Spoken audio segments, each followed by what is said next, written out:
regret it in 2022 and tip-top snack bar.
Hello everyone, and welcome to a new episode of the Swis and John Show. I am Swis, and I am here with my friend Jonathan. Jonathan, how are you? Hey, hello Swis. I'm doing very good. How are you? I'm okay. I had a really busy and hectic week, both at work and everything else. I am completely destroyed, both mentally and physically, because I also managed to injure myself at when I was climbing. Other than that, I'm okay. Okay. Did you even hurt you more than last time? Yeah, I injured my left biceps.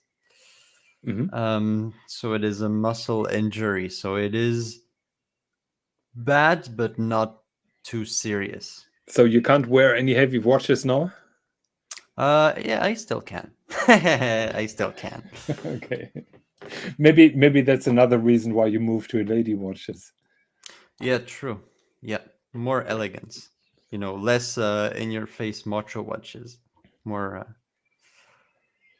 elegance. So, I want to say hello and welcome to also our beautiful viewers, Russell, Lone Star. Hey, Lone Star, it's been a long time. Good to see you. Yeah, very long time. And of course, Danger Will Robinson. Yes, welcome, and people. Mr. Copper Blue is picking up his blue or gold flax Saxonia in Dubai on Thursday. Congratulations in advance. Wow. Keep us in the loop, please. Yeah, absolutely. Beautiful watch. Congratulations. Yeah, right on time before Lange moved to boutique only with this particular watch. And I think that is the comment from Lone Star. Lange equals evil. I can't blame people after I've seen the new webpage on Lange. Basically 50% of all the watches are now boutique only and allocation only and all this crap that I hoped Lange would never do. But it seems that this is unfortunately the sign of times or the curse of Richemont. Yeah, that was what I was gonna say. It's the corporate Richemont side of business that yeah, I'm not sure if it was really Richemont's idea or Mr. Schmidt said I want to get the brand stabilized in the secondhand market, so I'm moving to the boutiques only.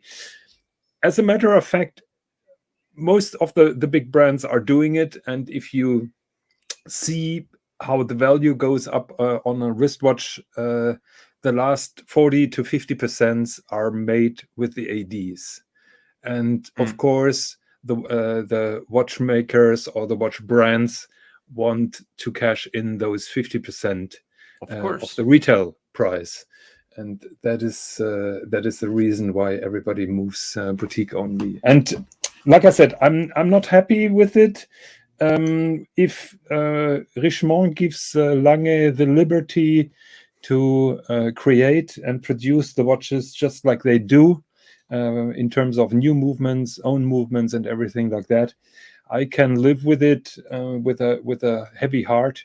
The main important thing is that, in my opinion, Lange keeps on producing great watches, and if they gain even more traction on the secondary market, that will be even better. Oh, Mr. Copperblue bought it from a Lange boutique. I thought that he bought it from an AD. Yeah, because at least in Switzerland, I know that they completely severed any relation with external, ADs.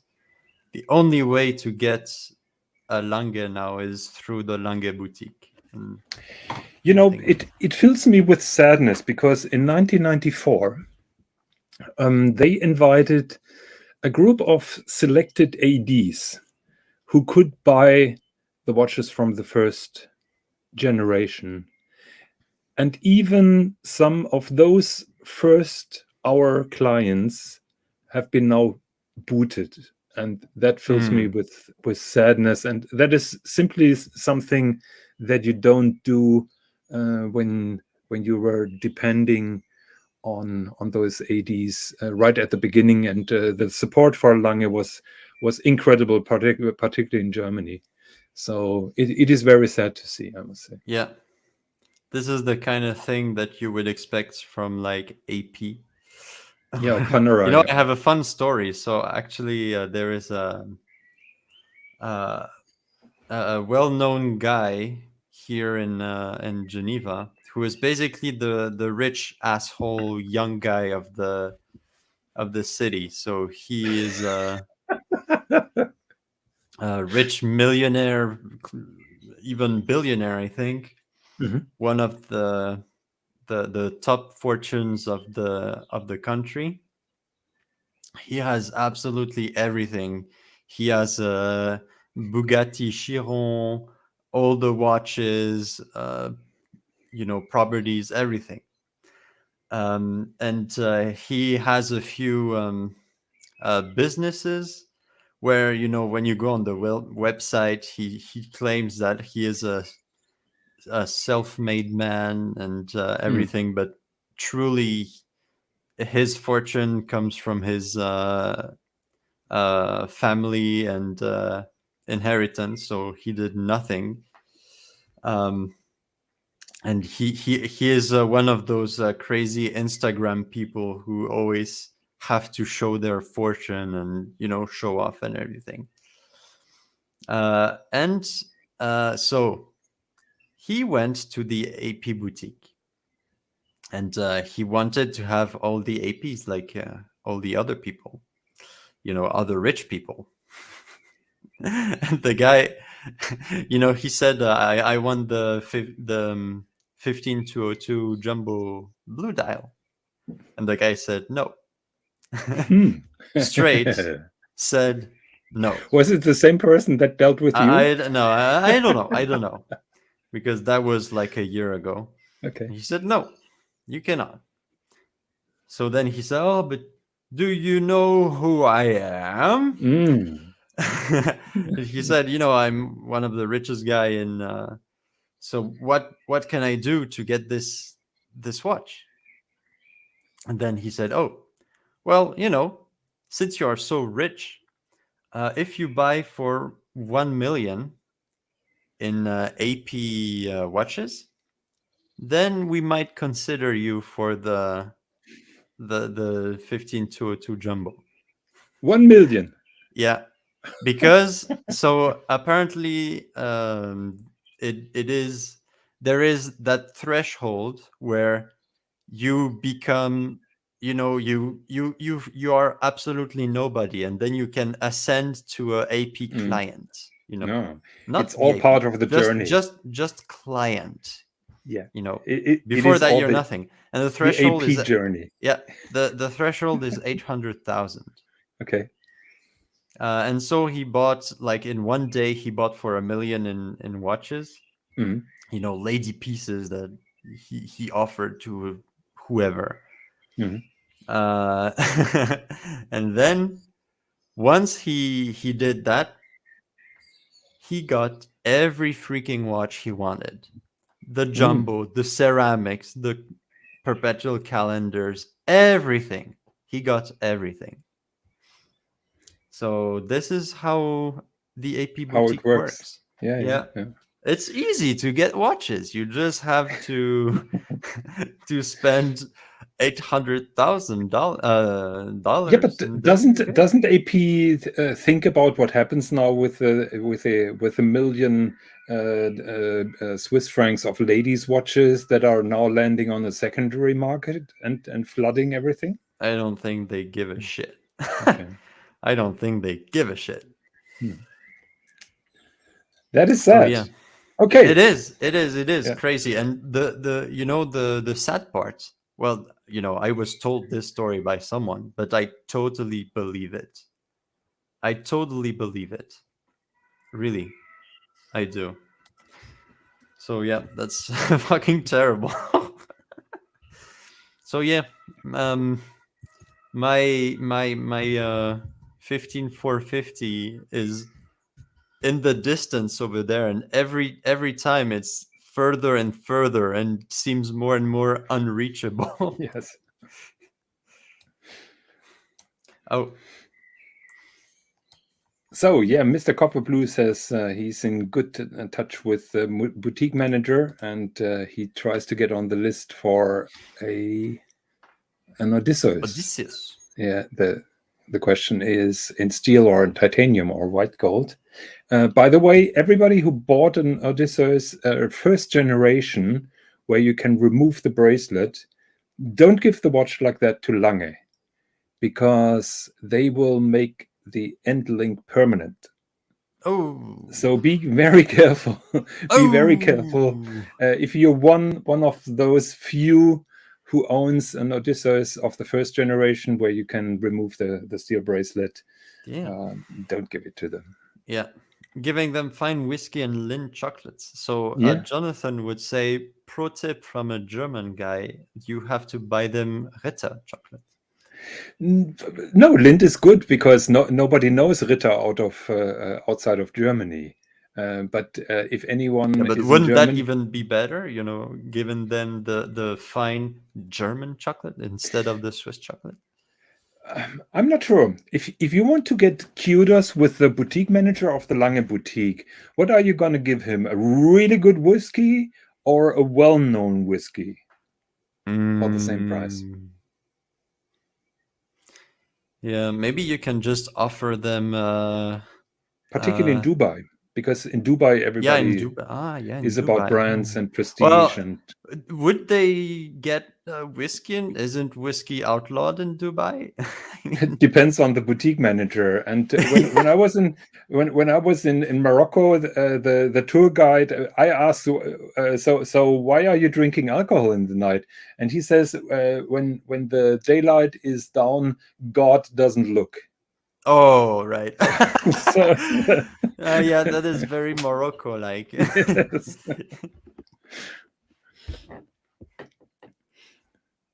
Okay, so what do we have? We have a lot of plans for tonight, and we can promise you that that we will ditch almost 50% of everything that we planned already. I am super exhausted, so I'm not gonna do a crazy show tonight. But we have some very interesting. Should we stay on the Lange Yes. subject and go directly to this little guy? Yes, so Lange has a new webpage. If you guys haven't checked, check it out. It's a little bit more responsive and a little bit better. The sad part is that they got rid of most of the prices, and 50% of the pieces are boutique only and allocation only, without prices. What I observed is that the Blue Dial Langes are getting moved from the webpage, and the recent auction results really show fantastic results for Blue Lange, and I must say I overlooked them as well. So the Blue Lange 1, for example, is a fantastic item, or the Saxonia Blue automatic is also very nice. You have to go to standard Langes, not moon-faced. Oh, not Grand Langes. So timepieces, Lange 1. I think the Lange one is right on. Yeah, on top. Lange one, exactly. Now move down. Oh, Blue. there we go. Yeah. So there's a blue Lange one. Call. So it's boutique only, is it? Price upon request. Yeah. Price on request. Silver. Doesn't say. Boutique. Okay, then it was the other blue.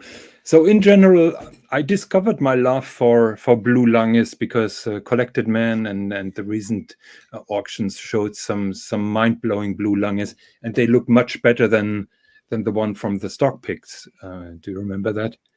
How nice they looked. So yes. So yes. So I just found a watch on the Rolex forum, and I thought Swis must get this, and I immediately contacted you and said, Swis, you must get this, and maybe you show that up, because in my opinion it's an incredible bargain at the moment. Yeah. Wait. Where is? Let's get this image. So this little watch right there. So it is a Saxonia blue dial with the manual wind movement. Yeah. Really beautiful watch. Oh, here's a good image. Yeah. Yeah. I really love those Saxonia. So those thin Saxonia watches. Yeah, I agree. I really like this. I don't like the size, but it may be right in your ballpark. This one is 35 millimeters. The automatic will be 38.5. But at the moment, I haven't found one on Chrono 24. But if anybody looks for a blue Saxonia before they go through the roof and is okay with 35 millimeters, $16,300 sounds to me like a bargain, and I think no papers included. You may get the papers from Lange. Okay. Yeah. Very, very beautiful. By the way, today I went at the Watchfinder store, and I was able to see many beautiful watches, but 3 of them were really nice, 3 dress watches. So one was the Vacheron Constantin 1921. So the square watch that is, square. in gold slanted. or? Yeah, in gold. It was white gold. Yeah, I think it was white gold. 36. Second one was a Lange Saxonia thin. The ultra basic, really the most basic Saxonia watch that they ever did. A two-hander? Yeah, 2-handers, just tiny batons, no small seconds, and just a Lange. That's it. But that is 36 or? I think it was 36, yeah. Beautiful watch. Really beautiful watch. How much? I think it was close to 18 or something like that. 17 or 18. Would you get this ultra slim or that one with a blue dial? What do you think? I don't know, because it was the silver dial. Well, maybe I can find it here. Saxon. Hey, come on. I think most of the Saxonias are now boutique only. It's very difficult to find a Saxonia that. Yeah, that one. Saxonia thin. That is the one, Mr. Yeah. Mr. Copper Blue is getting. That is fucking beautiful. Yeah, it was that one. That one in 36. I think it was 36. Yeah. I love it. It's beautiful. What does it say on the bottom? I think restricted or allocation or request a reservation. Okay. Yeah, doesn't say much more. And third one was the Patek Calatrava sector dial. Okay. You know the one I'm talking about. I know. I'm not a fan. Yeah. So I had those 3. one next to the other, and I sent on the WhatsApp group, guys, which one would you pick? Just to show you, it was that one, which I really like. But there is something that I discovered, because I used to really like that watch. I discovered something that totally destroys it. So on paper, it is a beautiful watch, nice sector dial, beautiful, just center seconds, date. Well, I don't really like the date, but whatever. Yeah. The movement is too small, Thin and movement. the Yeah. date is too far in the center. But the thing is, and to be honest, I am noticing this more and more. The lugs are simply Too thin. flying over your wrist. I don't know if you see what I mean. When I'm like that, the lugs, they float both on the right and on the left. Yeah. And I don't know why. I don't know why. Maybe it was designed for larger wrists. But even on my wrist, 39 should be good. Yet the lugs, the lugs, they were floating. It was super. So you mean they are not going enough downwards? They weren't even touching my Yeah, okay. skin. Mhm, They were okay. just floating over. It was super bizarre. I never. Yeah. So yeah, and more I'm noticing this on watches, and I just don't like it. That's odd. Yeah, and this, guys, is why you have to try the watches on in real life before buying them. So I had those three, this one, the Lange and the Vacheron, and I said on the WhatsApp group, guys, which one would you choose? And most people, they chose the Vacheron. What? Yeah, of course. You must look out for new friends. So, you need new friends. Yeah, probably. No, the Vacheron is a nice watch. I'm not sure if I would get tired very quick of it. Well, So someone even said none of them, they are all old men watches. was that Mr. GMT? No, I don't remember who it was, but I think it was in the JJ's group. Someone said that. Okay. Okay, so should we move on to Breitling? Yeah. Ooh, Breitling has a new Super Ocean. Let's pick that one. Brand new Super Ocean Automatic 44 by Breitling. So I think they came out like a week ago, a bit less than a week ago. Yeah, last week, one day, I think on Tuesday or something. Yes. And okay, to be honest, they have some funky dial colorations. Yeah, like surprisingly, a Tiffany dial is on. Yeah, I kind of enjoy those, the color combination.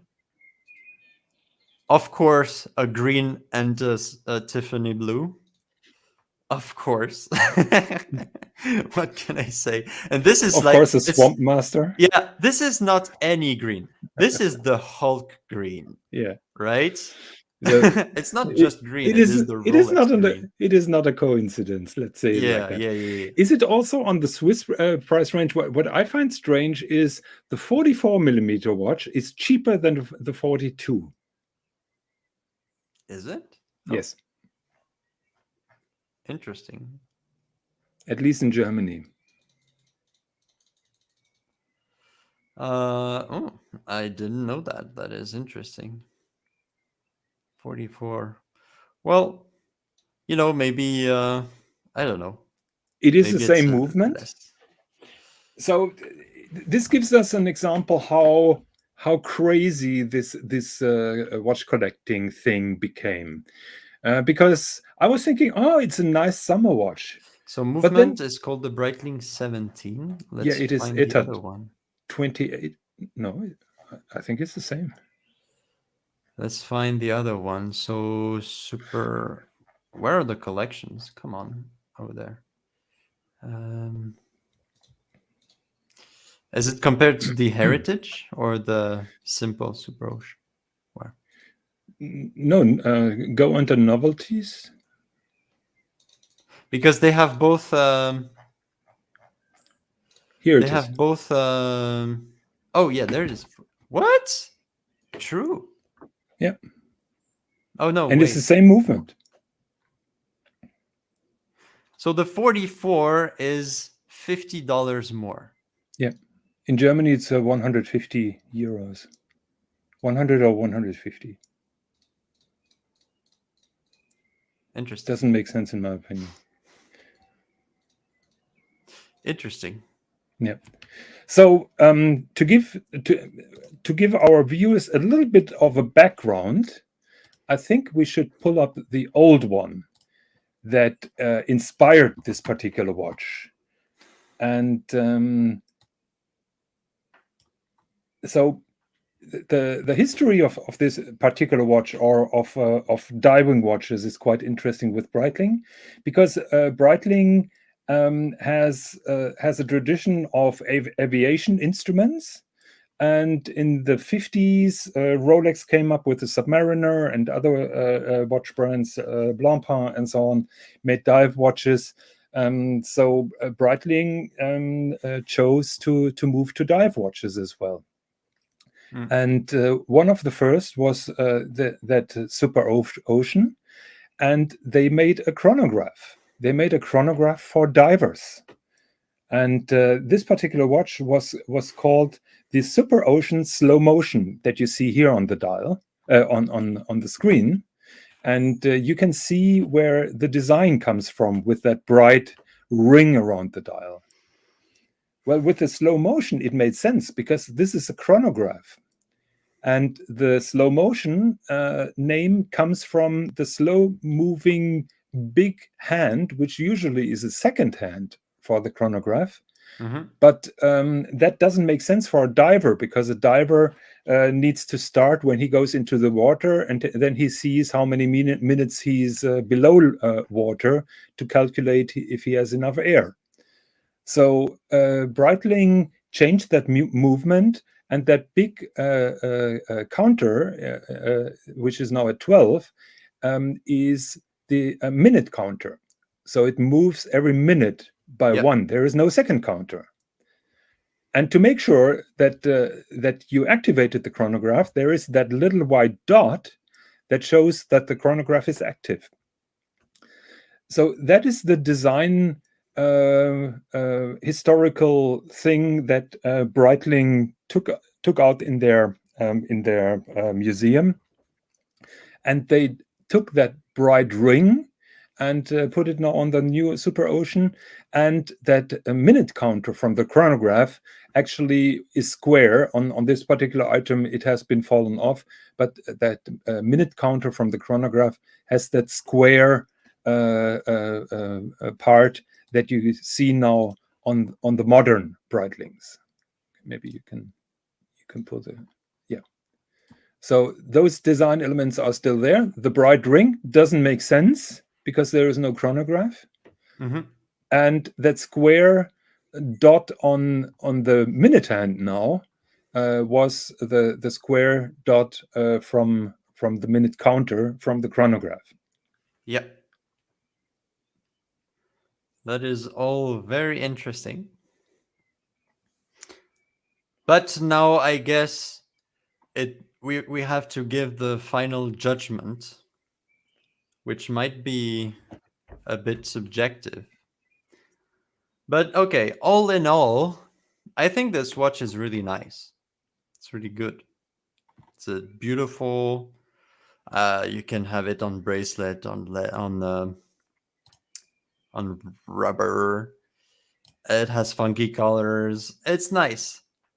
Just that minute hand is so fucking awful. It destroys everything.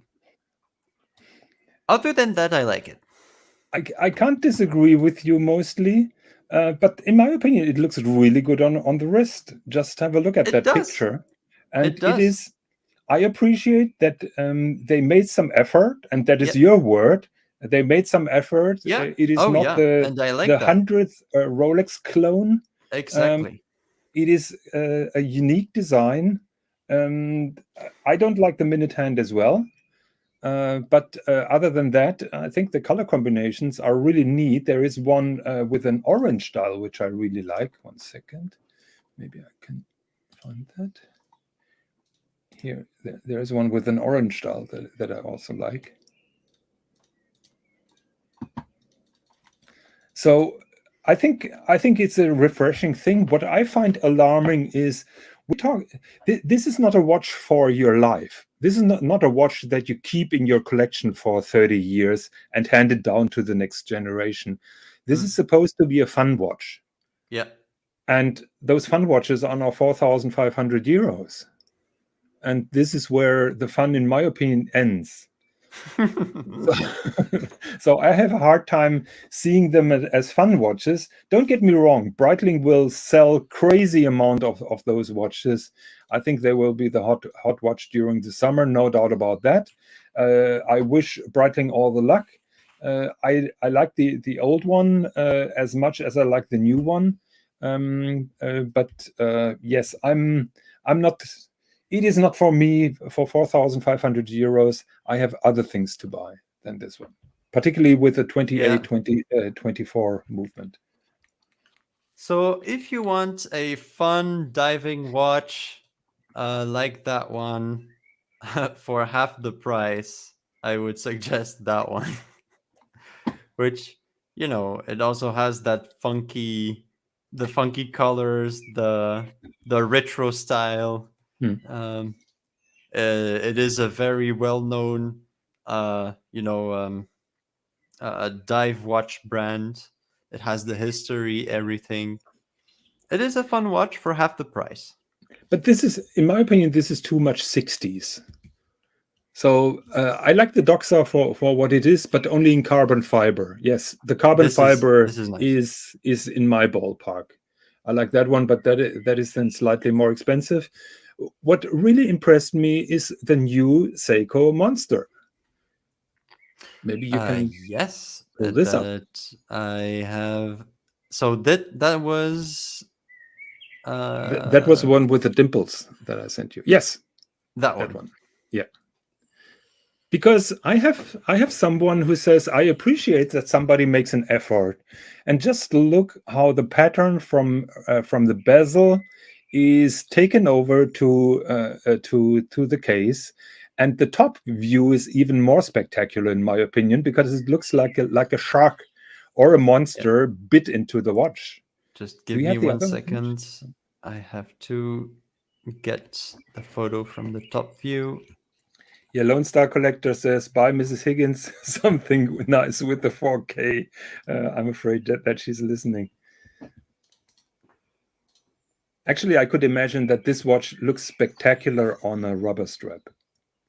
Just have a look how those cutouts in the bezel are continued in the case. That looks really cool in my opinion. And I like the color combination with the blue dial and the black bezel. It's not a ceramic; it's only coated. But this is 550 euros. Yeah. So that would be a summer fun watch, and I promise you, the lume there is some of the best in the industry. Yeah, and in true Seiko signature move, the bezel comes slightly misaligned, off-centered. Who cares? Yeah, Dangerable Robinson criticizes the Cyclops. I see what he means. I'm not sure if the Cyclops are added on top or if they are integrated in the crystal.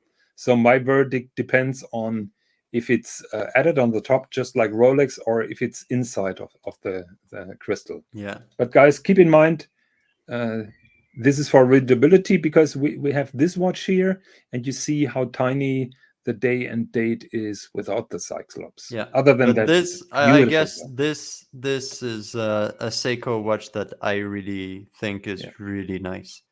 I really enjoyed the dial in that watch. a retro case shape. It's a simple, fun diving watch. I think this is really nice. I totally agree. That is even nicer than the David Cameron Yes. dial. May I say that, because I like the dark blue bottom. That is really nice. Yeah. Watches 63 says, is everything now being priced to allow for the 10% inflation nearly everywhere? Well, Breitling, to acquire Breitling costed a lot of money, and those guys who own now Breitling, including Georges Kern, are doing a very good job in recovering the spent money and make Breitling a totally profitable company. So I'm very sure that they will move Breitling into a different league. Georges Kern doesn't like compromises, so he brought IWC on a successful track, and he will do it even more here with Breitling. I predict. Yeah. Lone Star saying, pretty soon I need an electron microscope to read the date. I would make. Now I understand the dig that he made. I have old eyes, so I need the Cyclops to read the date on the Seiko. Okay. Yeah. Now I got it. But regarding that comment, I was gonna make a fun joke about somebody's genitals, but I'm not gonna do it. No, please not. Wrong show. Yeah, look, friends don't let friends buy watches with a date, right, Swis? Yeah, but since none of you are my friends, you can do whatever you want. But you have to give Breitling credit that they didn't slap a date on this particular watch. Thank you. Yes. So now please so make it in a wearable size and not monster. Yeah, but 40. to compensate, so Swis, here comes the question now. Would you rather take this watch with a date window and with a proper minute hand, or the way it is?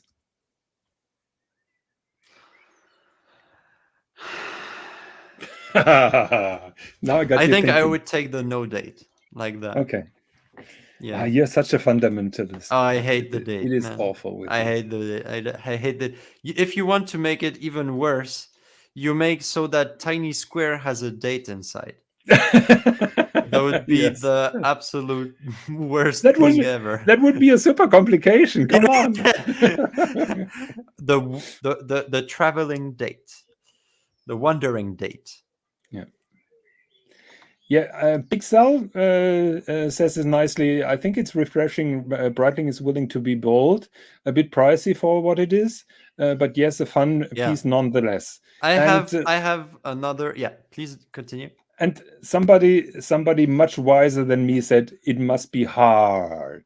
I have another fun, bold Breitling right there. Jonathan, can you give me your thinking over this watch? That is the new chronometer. So where's the problem? Yes. Are you talking about the additional time, or? Yeah. Yeah, but you don't have to take it. You can opt it out. Yeah, but what if you have to take it? I just slap it in my car. That additional thing. But actually, you're catching me on the wrong foot. It's like your watch has a tumor. It's terrible. No, Swis. I have to confess, when I was selling those watches, I found that additional time super cool, and I can't climb out of my skin. I find it super cool. I like it.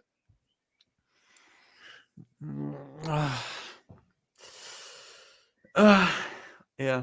It is not something that I find totally necessarily or whatever. But if you give me the watch like that, I would wear it with pride. Absolutely. And Breitling has been doing that for decades. Oh, I know. I know. I know. But as we say in French, il faut de tout pour faire un monde. Translation: we need everything to have a complete world. Usually, Yeah. huge assholes say that. Okay. Yeah.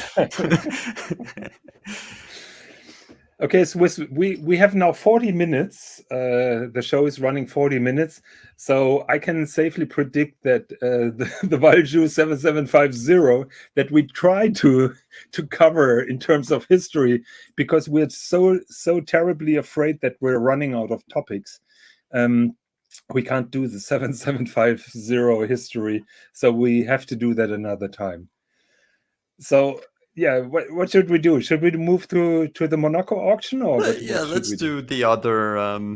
Let's continue through the topics, and Okay. we will do. Who made that montage? It's such a bad Photoshop. It's almost amazing. I think I mean, there's no background here. The watches are just it's just pointless. Yeah. yeah, but Yeah. it's can you guys see the little penguin fitty footsteps? It's, Okay.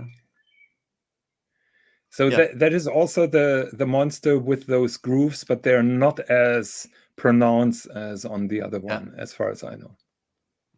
Yeah, I like the other one. they were thinking, how can we make sure people know it's the blue, ice blue, and not just a simple blue? Someone said, I know, let's put penguin footsteps on it. Yeah. Therefore, it's ice. Well, it is part of their Save the Oceans Yes. line, so they support or they fight pollution of the oceans. And of course, polar bears and penguins are considered to be cute, so why not taking benefit of them? But I will take this particular turtle every day of the week. Yeah. That is really a cool watch, and also like 500 euros. So perfect summer watch, in my opinion. I wouldn't put a black rubber strap on it. I would go blue or orange or something else. But other than that, it's a really nice watch. Okay, let's continue. I think we wanted to make a very quick update on the Starry Night. Oh yes, dial. Starry Night. I think 2 weeks ago I showed the dial work in progress. Oh, what the hell is that? Was it Celadon? Okay, well, let me just find the website. Celadon Haute Horlogerie. I have to be careful when I go like I just type an URL. Oh, it's celadonhh.com. Yeah. Okay, there we go. Mm-hmm. Schleck. There we go. Ooh. Okay, so this dial right here is right there. And it is cloisonné enamel dial. Exactly, yes. And it's a work in progress. So the artisan in China is working on those dials right now. So there should be some pretty babies very soon. And I'm looking very much forward to it. Yeah. Still so beautiful every time I look at it. Yeah. Yeah, I personally find the peacock even nicer. But the peacock motif is too Chinese, in my opinion. I think a Chinese person could wear this better. This is, in my opinion, more complex and more colorful than the Starry Night. But in the entire tone is too Chinese. What would be a typical German motif? Bratwurst on a barbecue.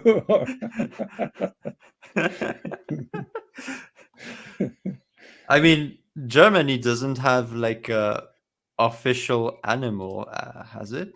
I don't think so. No, not that I know. No, there is no official animal in Switzerland, with the exception of Bern. That's a bear. Yeah, maybe we could say I don't even know how we say this in English. Those little guys.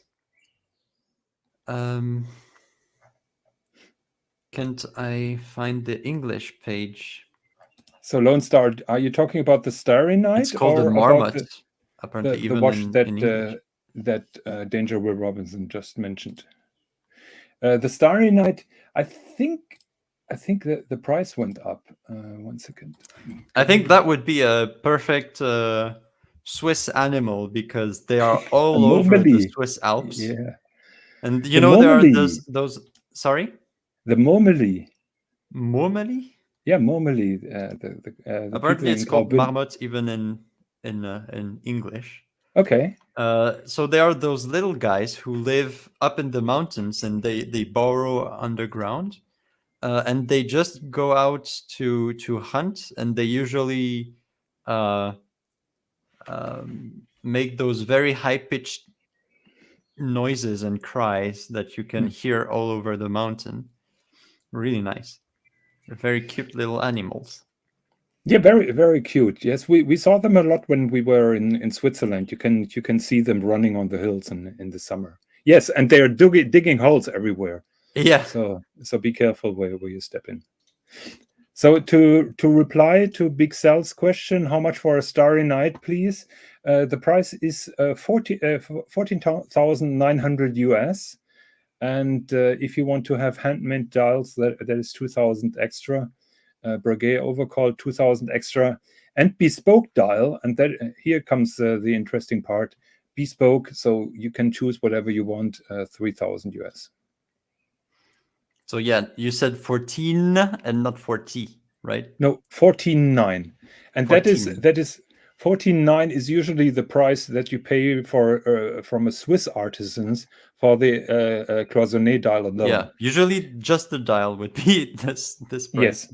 So the movement is not a bad movement. Actually, it's a very good movement, made by I always forget the name. It is Lin Yonghua, who is living in Switzerland, and he's a member of the HACI. AHCI, yeah. Yes. So he's a reputable watchmaker, and he makes a fantastic movement. And in my opinion, it's still a package that is well worth the money, and that's exactly why I ordered this watch. The funny thing is, do you remember we talked? What are you laughing? Lone Star. Our state animal is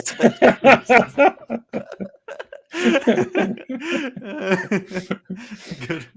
So Swiss, I have a funny story.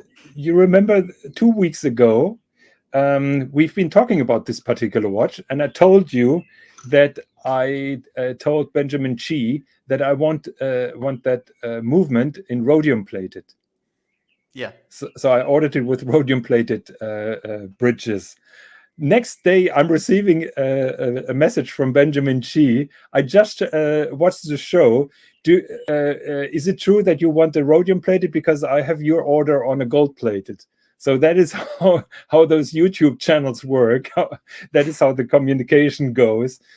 So he obviously forgot, but it's no problem. I'm getting my rhodium plated movement bridges. Good morning, Marcelo. Yes, hello, good morning. 5 morning. a.m. in Japan. 5 a.m. in Japan. I think Welcome same to time the in show. Singapore, isn't it? I don't know. Yeah, You I need should my know. world timer to check that out. Yeah.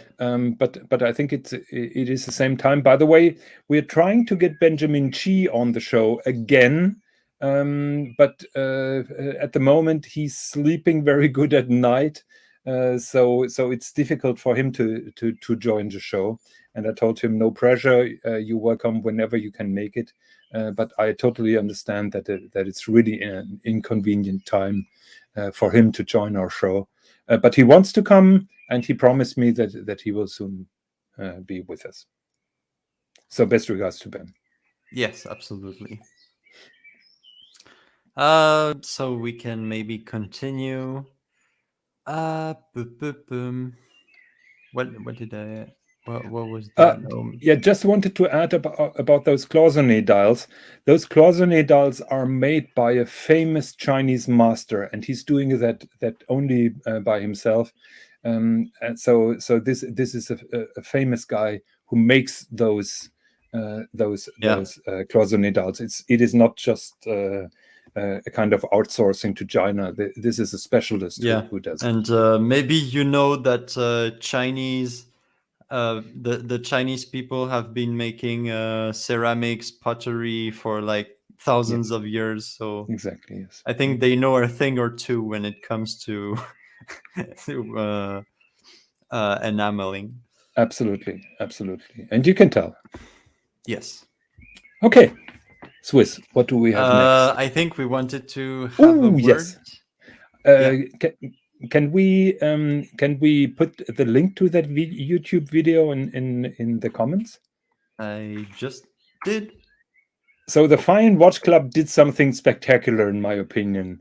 They took an Omega Speedmaster, Man on the Moon, and they put it under a balloon, and they let it travel into space. So yeah, this watch traveled for over 38 kilometers on a special kind of balloon. They had a rig with a camera on, and there was a little screen in the background. So when it reached its peak, Oshin gave a message and made some wise words before the balloon popped. Yeah. And then the watch fell down and was then slowed down by a parachute, and it landed safely on UK soil. And now there is a competition who guesses or who researches the point of impact the most precise, and the person who determines that the most precisely is getting this particular watch. In my opinion, a very cool thing, very creative. I hope that the Fine Watch Club gets a lot of new subscribers, a lot of new clients. I think it's a very cool thing, and if to bless this Omega Speedmaster in that kind of way is really cool. It was not on the space station, but it was in space. Absolutely. And that is really. And the images of the curvation of the Earth. If you go, here you can see the curving of the planet. Can you see it? Yeah. That is really cool. Oh, there you can see the balloon just the balloon popped. I'm asking myself if it only popped because there is zero atmosphere, or if they had a kind of remote control to destroy it. Yeah, usually it just pops by itself when the atmosphere is too zero? thin. Okay. Then the balloon expands, and then poof, okay, pops by itself. See, okay. yeah, because of the pressure. Yeah. My question is, wasn't that a whole hoax just to disprove the flat Earth theory? Yeah. So Doc BBW will have a hard time explaining those images. Right. Yeah, Danger Will Robinson had the same idea. Jonathan, please stop trolling the flat earthers. They have feelings too. You know what? Lone Star says that it would be an awkward warranty claim. So yeah. How did you what happened to the watch? Oh, I just sent it to space. Yes. And on the way back. Oh, it just fell 30 kilometers. It's fine. Yes. So yeah, that was pretty interesting. And I think it's still ongoing. The competition's still ongoing. The competition. Yeah. So yeah, here you have the details. Oh, we have the spinny spin thing. Yeah, you can. So you have to subscribe to the channel, like the video, and do all those good things, and then you can identify the box where it landed. And, you have to find basically the box where it landed. I think it's pretty easy given that they filmed everything. So Yeah. So Swiss, you do the just with that, I research and think. give me the coordinates, please. Okay, fine. No problem. It's basically a GeoGuessr, but Yeah. with a nice reward at the end. You know that game GeoGuessr, Jonathan? You mean geocaching? No, so GeoGuessr, it's a very now famous game on the internet. So what they do, they take Google Maps and they just drop you somewhere in the world, Mhm. and you have given your surroundings, and in some options you can move, some options you cannot move, Mhm. and you have to guess as precisely as possible where you Oh, okay. where you were at your first point. Okay. And it's very popular. No, I have not heard about that. I know that that many journalists are trying to verify in the recent war in Ukraine rocket impacts and stuff like that by special by houses or by other points of interest and merge that then on Google Earth to find out if a picture is accurate to the description that it has. So Yep. I think it's the same sense, isn't it? Yeah, pretty much. Yeah, pretty much. Okay. So I think of our. I would like to touch the auctions for 10 minutes. Where? Is Oh, that okay for you? There it was. Yeah, of course. So it is the Antiquorum Monaco auction. Monaco, yes. Yeah. And in my opinion, there are cool items. You know, I know a little bit about watches, but I learned so much from those auctions, and I find so many interesting pieces just by clicking on something that I like. And I just wanted to give out some thoughts on some items that I found within the 20-minute search. Could you please click to lot number 21? 21. Yes.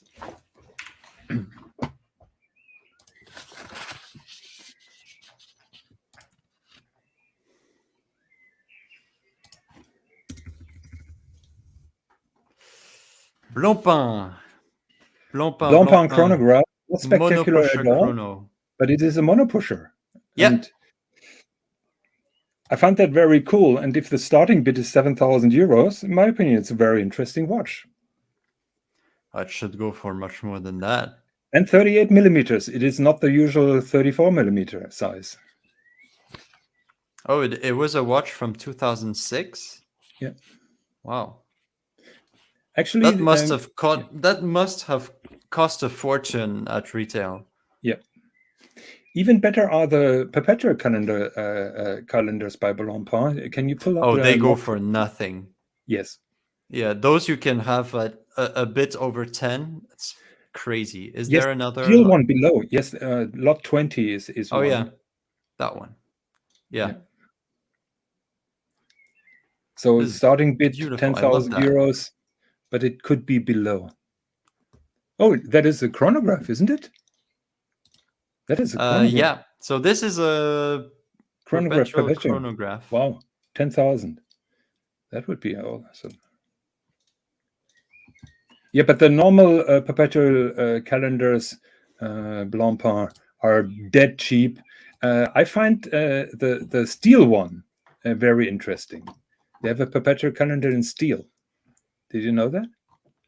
Yeah. You can find it now and then on Chrono 24, and they go for cheap. Yeah. So next item is 37, please. Rolex 5513. I had a conversation with a collector in the last week, and I tried to explain him that it's important that a watch is not over polished. Now have a look at the link at the lug at 2 and at the lug at 4. Lug at 2 and lug at 4. Yeah. Yeah. Can you see a difference in thickness? Yeah, absolutely. Yeah. So especially those two, you can see a clear difference. Yeah. So that's exactly what I'm talking, or this is my main focus when I'm checking out vintage Rolex watches, particularly sports watches. My first check goes, how do the lugs look like? And this is a very bad example that one lug has been polished to the ground, to the death, and this is a problem. First of all, when people think that they have to polish their watch over and over again because of minor scratches, and secondly, then buy those antique watches with those bad cases or ground down cases. So guys, be very careful when you're buying vintage watches. There are many traps and caveats on it. Okay, next one. Yes. 49. Yeah, Danger Will Robinson said that stood out to Dr. Drummel immediately. Wow, a hidden watch. Yes, it is a so-called purse watch by Rolex. It has been made by a different case maker, but made for Rolex. The problem is those purse watches are usually in very bad shape, and they can break very easily. Those purses that the watch is placed in. But this one is basically in mint condition. The only negative is the engraving on the top. So if your initials are not FS, it's going to be tough for you. Other than that, I find it a remarkable piece. Yeah, beautiful. So lot 53, please. And now I'm going to get crucified. Bulgari. Bulgari, 33 millimeters. Platinum. So very unusual in platinum. I just wanted to say 2 or 3 words about the Bulgari. A lot of people think that that is tacky, and I partly agree. But you have to research or to know where the watch origins from. So first of all, it is a Gerald-Genta design, and Gerald-Genta Gerald-Genta took the fact that Bulgari is located in Rome, and you can find those letters on old Roman coins, where it doesn't say obviously Bulgari, but the inscription is taken from coins, from vintage coins. Yeah. And the case shape is totally cylindrical, and that was a reference to those poles from those temples in Rome. Ooh. And also in the early days, the crown was totally cylindrical, also because of those pole shapes. So if you know the genesis and the ideas that Mr. Genta had, this design makes a little bit more sense, like it or not. But in my opinion, it is a very, very cool line of thought that Mr. Genta had, and I like it very much. Yeah. Interesting. So Marcelo had a question about that Rolex before. Does a refilling help in on that case? The problem is you can laser weld, but you can't laser weld those big areas. It will take a lot of time, a lot of material. In theory, you could do that, but laser welding usually is a repair method for smaller kind of damages, and not for entirely fagged up watches. So then we have lot number 77, please. Or do you want to have that GMT? No, I was just curious. I think that GMT also has very thin lugs, if I remember correctly. But I didn't want to annoy everybody. Oh, there's a Seiko Sha, one of the pilots. Yeah, one of the pilots. The kamikaze watches. Yes, just one tangent. I didn't want to mention it, but now that you mentioned it, IWC and Lange are often getting criticized for having supplied the German Luftwaffe. It depends if you win the war or if you lose the war. Yeah, it totally does. Yeah. And so, yes, a German company supports the German military, particularly when there is a conflict or when there is a war. Matter of fact, a Japanese company would do that, and an American company would do that. In the first place, nothing wrong with it. It just depends. Are you losing the war? Then you're evil. You're an evil company. If you're winning a war, you're a hero. But this is getting too political. I apologize for that. Let's go to that beautiful. That would be Ticker's wet dream right there. Yes, I pulled it up particularly for him. The only thing that I don't like is that perfect orange loom. And I remember 10 years ago, there was a seller from Hong Kong who had those vintage watches with perfect dials. That dial is, in my opinion, too perfect. With perfect dials, with perfect Would symmetrical. you say it's suspicious or it's just yes. not? Oh, in my opinion, it's suspicious, and I think I know who makes those. How do you say it? Pumpkin orange looms, and I would be very careful. I personally would never buy those pumpkin loomed watches because in all the books you don't see that pumpkin color. It is just a contemporary thing in the last 10 years, and if you're checking correctly, I mean, look at the close-ups. Is it normal that there is an orange layer on top of a white layer?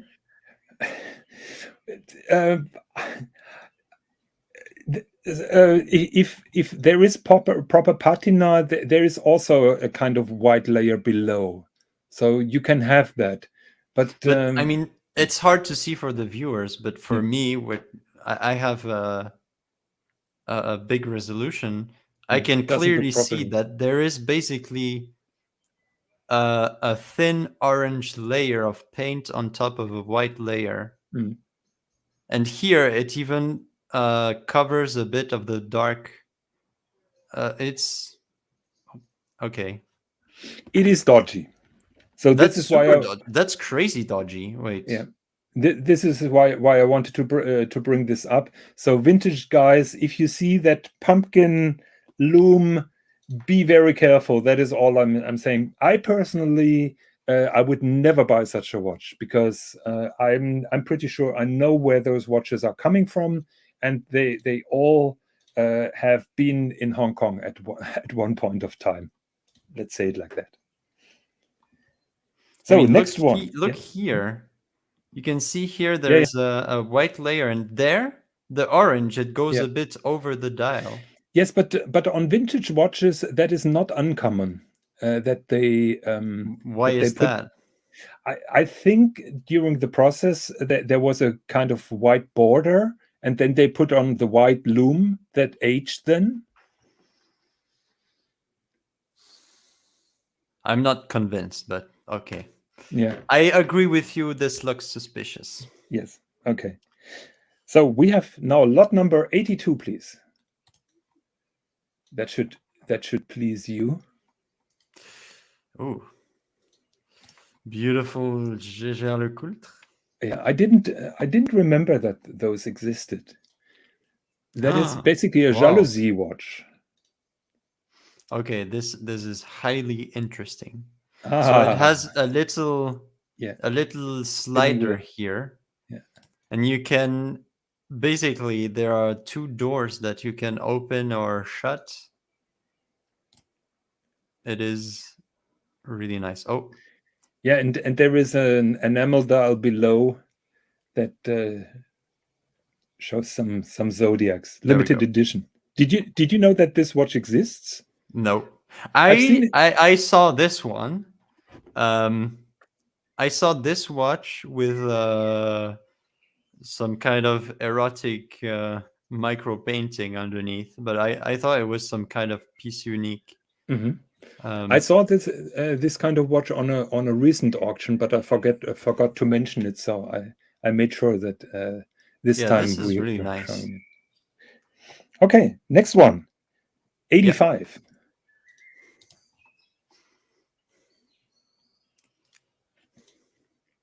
I tried to make it short and snappy because I don't want to discuss that. How many watches do you have? 6 more, 6, 7 more. Okay. So here the same problem. Look at the lug at 2 and look at the lug at 4. Those are not the same thickness. So it is the same kind of issue. Here you can see if you go into the dial, that is not a pumpkin loom, but you can also see those white borders. Yeah, I can see it. That is what I meant. Okay, I can see it.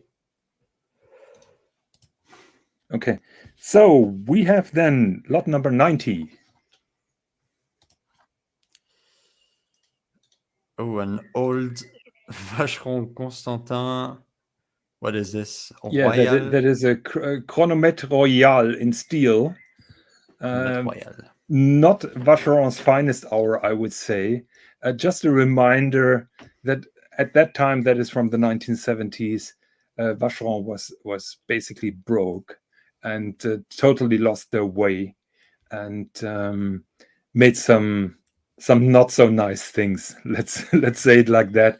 I'm just addressing to the Phoenix brand people who criticize other companies for having no history. Let's keep in mind Vacheron was dead a couple of times. Yeah. So in the end, Vacheron is also a Phoenix brand if you want. So yeah. So then lot number 91. The next one. That is a 222 in square. Did you know that that exists? Yes, and I know that there is also the Royal Oak in square because I have a friend who has it, which truly is a grandpa watch. By the way, the Royal Oak in square, you cannot get more grandpa than that. Yeah, you know, it is so ugly that I find it kind of cool. Look, it still has the hex screws there. Yeah, the screws are totally rusted up. Yeah, yeah. So, but I kind of like it. I can't really hate it. How about you? I also kind of like it. It's not too bad. Let me just find another one. Yeah, there is. Give me 1 second. There's also a two-tone 92, lot number 92. Did you ever hear about the Patek Nautilus? Nautilus. Well, it is a combination of Nautilus and Golden Ellipse. Yeah. It was supposedly a piece unique watch that came out in Philips auction. Here it is. Let me show you that one. You ever saw that watch? I think I've seen that before. Are you sure so that it basically is a crazy combination between the Nautilus and the Golden Ellipse? I think that was a regular production model. You think so? Yes, I'm pretty sure. I'm pretty sure. Yeah. So they made crazy things with the Nautilus design.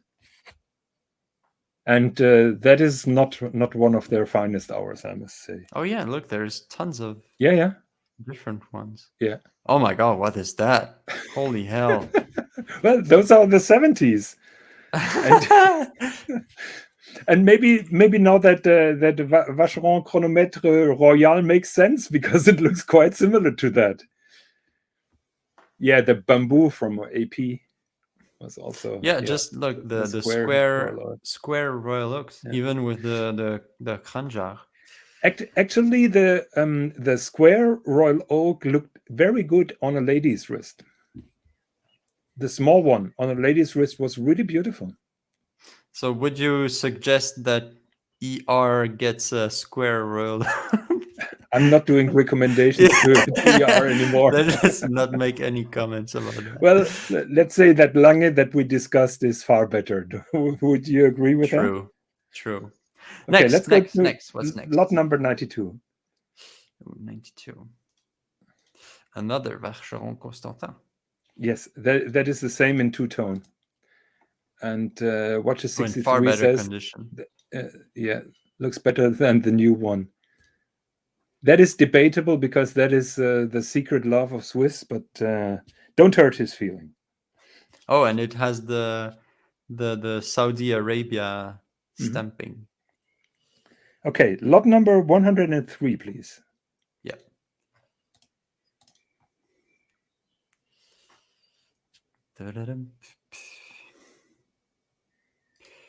Oh, no, it's not. I can't read my writing. It's 109, please. Sorry. I was just writing down the numbers. So you have all the crazy watches and you pick the boring Rolex. It is not boring. That is a Kermit with stickers still. Who cares? Who fucking cares? Come on. Okay. That is cool. It is a Kermit with the stickers. Nice. Yeah. So with and it factory is a stickers, Fat 4. I'm gonna check how much that brings.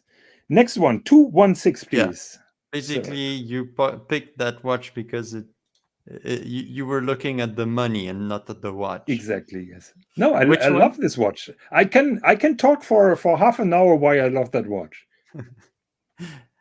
What was next? 216. 216? Yes. Oh.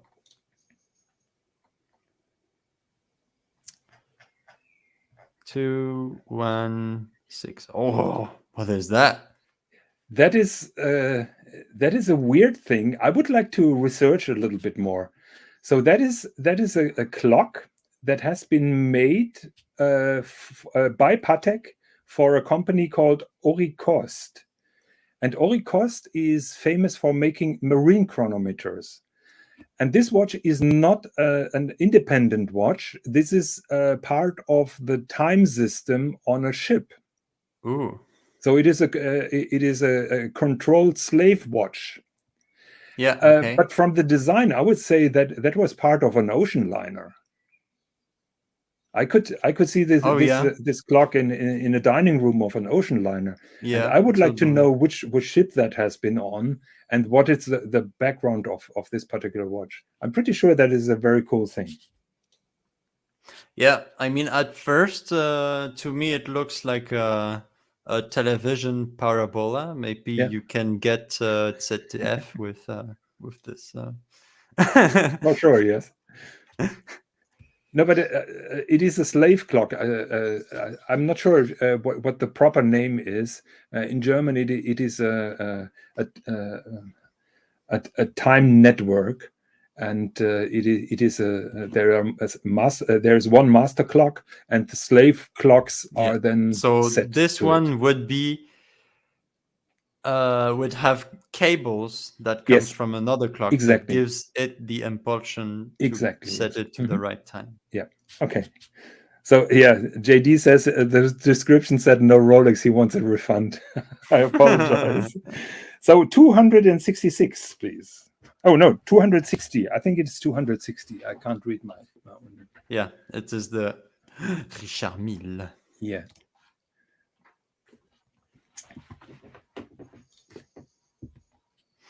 So that is a Richard Mille, apparently designed for polo players. So it is, at the end of the day, a little bit the concept of the Gégé Le Culte Reverso to protect the crystal of the watch as much as possible from the impacts during a polo match. They made a tourbillon with a very unusual display of time, a little bit like Uhrwerk and Max Büsser. Very unique watch. Starting price is 1 million. I think it was a very limited number. I just found that entire polo story a little bit remarkable, keeping in mind the history of the Reverso. So we have lot number 262, and then I have a last one, and then I'm done. 262. Yes, 262. Beautiful GMT master, unfortunately polished to death on the lugs, and pumpkin colored patina loom again. My advice, don't touch it. Vintage Rolex patina looks different than that. It looks like that it just has been done. Wouldn't you agree? Yeah, I totally agree. It is just crazy. So hands off. Yeah, just look at the hands. The hands are new. Usually those hands are corroded because they have not been white gold back then. Yeah. So those are either polished or new hands, but then there is strong old 60-year-old patina on it. Doesn't make sense. Yeah, and you can see the lug right there. Yeah, the lugs are terrible. Yeah, that lug had a bad day. I call them spider legs. Yeah. Yeah, that's what they are. Okay, last one, 308.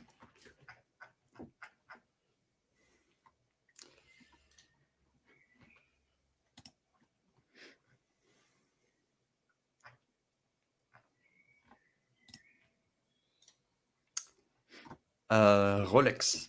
Midas. Yes. King Midas, whatever you want to pronounce it. Very nice piece, very crisp piece, but very high price. Until you read the description. This watch belonged to the vice CEO of, what was it, Hans Wilsdorf? René Paul Jeanneret. Yeah, and he was Hans Wilsdorf's right-hand man. Yeah. And there is a letter that proves the story, and he had his address engraved in the bracelet.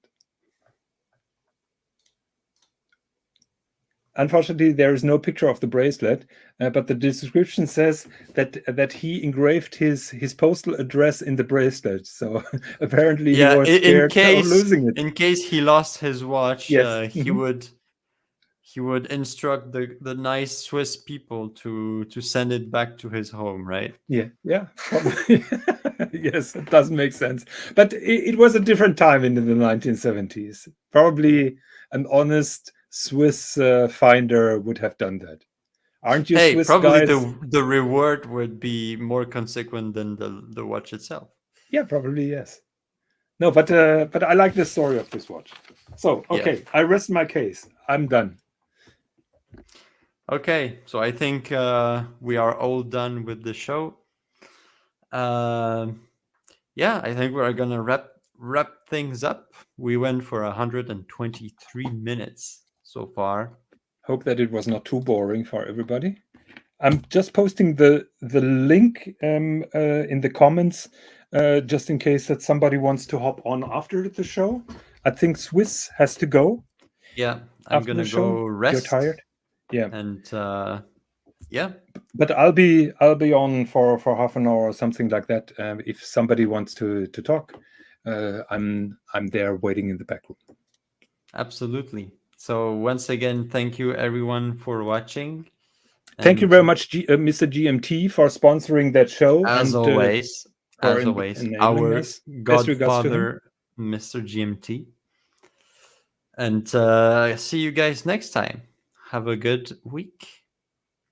Bye, Swis. Come and get it! Come and get it! Come and get it! Come and get it! Come and get it! You won't regret it in 2022 at Tip Top Snack Bar!